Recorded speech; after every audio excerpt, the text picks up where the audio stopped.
I'm very proud of my son.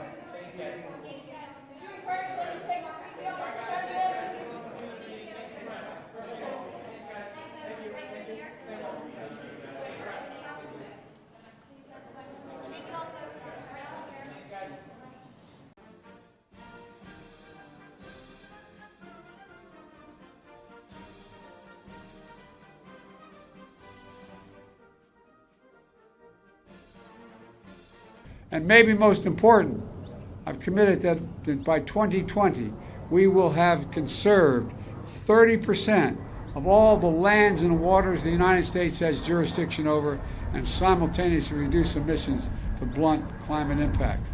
As a matter of fact, a couple of businesses are suing banks because they want to consider whether or not you're environmentally, anyway, I won't get into all that.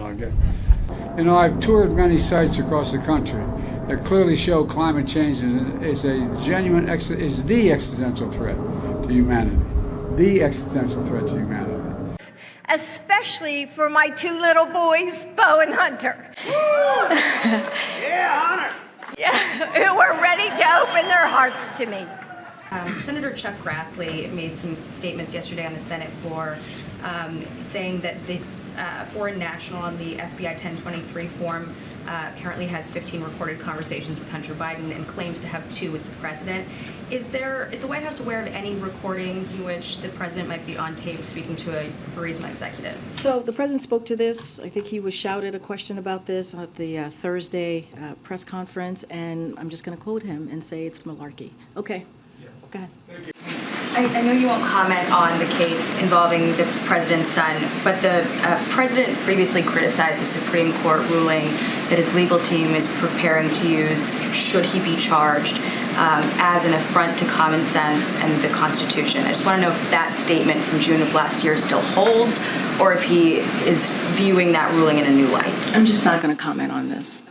We have a report on the DOJ nearing a decision on whether to charge President Biden's son Hunter with tax and gun-related violations. I wonder if the White House has any comment on this case, if it's something the president has been following, or if he talks to Hunter about this case at all. I would have to refer you to Department of Justice. Go ahead, Stephen. The question has been raised why FBI Director Wray and our Attorney General can't answer Senator Graham's and Senator Grassley's question and put this to rest.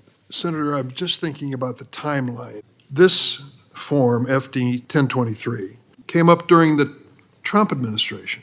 And now his Attorney General has this information, which some have alleged shows a $5 million bribe to the President of the United States, Joe Biden.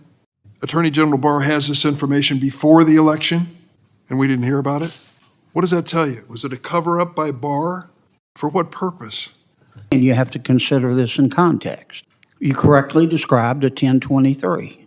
When Senator Grassley first raised this issue, after the whistleblower came to him, the FBI wouldn't even acknowledge there was a 1023. Then the story changed. There was a 1023, but you can't see it.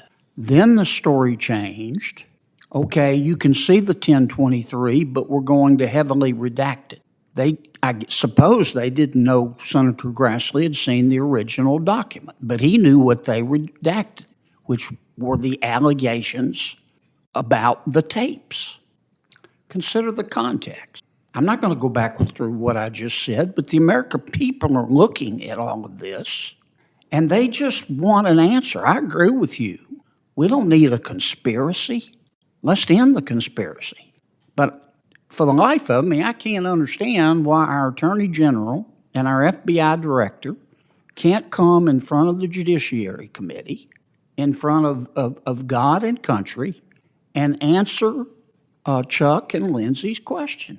And if they say, we're investigating this, then we back off. If they say there was nothing to it, perhaps we should ask, okay, can you explain why? What's unreasonable about that, given our history over the past 5 years?